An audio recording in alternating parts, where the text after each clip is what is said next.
Bass fishing is represented huge on social media platforms such as Instagram and YouTube, where there are thousands of accounts which will share photos and videos of their fishing adventures. And this could be anything from fish that they caught to the tackle they're using.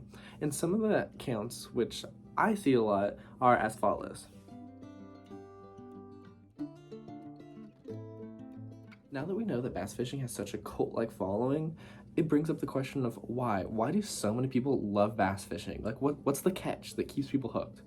And to me, the reason that so many people love bass fishing is the feeling that catching a fish gives you.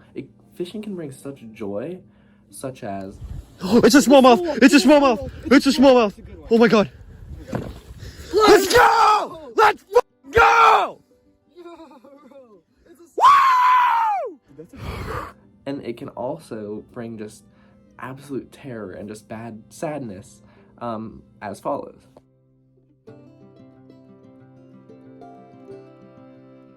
At the end of the day, this feeling that we get while fishing is what keeps us fishermen ingrained in fishing. It's what makes us go out and we'll spend thousands of dollars on stuff like reels that have computer chips in them and, big swim baits and lures because we think that it's gonna help us catch fish. It's not, but we think that it is. As fishermen, we're going out and we're buying all these lures because it makes us feel good about ourselves. It makes us happy. It's kind of like online shopping for some people. Instead of buying clothing, we're buying all these fishing lures.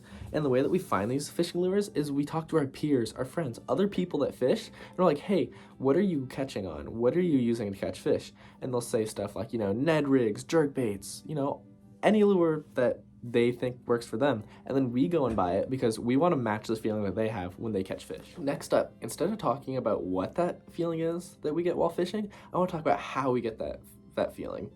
And one thing I like to think about is I think about fishing trips like a book. And one interesting thing I like to think about is when fishing, who is the author of that book? Because on one hand, it could be you because you're going out there, you're getting on your boat, you're going around the lake, you're choosing where to fish and you're choosing what to fish, what lures you're going to fish. But on the other hand, you could almost argue that the fish is the author because they, at the end of the day, are the ones that are deciding, hey, am I going to eat this lure? Which, I don't know, it's kind of interesting for me to think about. Okay, so I went out and I explained this project to some of my buddies. I explained that, I'm talking about the feelings associated with fishing, and I told them that I think fishing is like a book. And I asked them who the author of that book is. Who do they think controls the emotions that we feel while fishing? And the common consensus amongst me and all of my peers in my fishing group is that the author of the fishing book are the fishing gods. And you might be thinking, like, what are fishing gods? And that's a great question. And if you don't know about the fishing gods, you're probably not in the fishing group because this is something that all fishermen know about and firmly believe in, religiously believe in almost. This kind of has me thinking, like, what is the fish god? Because it's something we all talk about and something we all try to please because we all have like our superstitions, like don't bring bananas on the boat, don't bring sunscreen on the boat. But like, who is this fish god? Because I'd kind of like to get to know him or her and have a conversation because they've screwed me over quite a few times.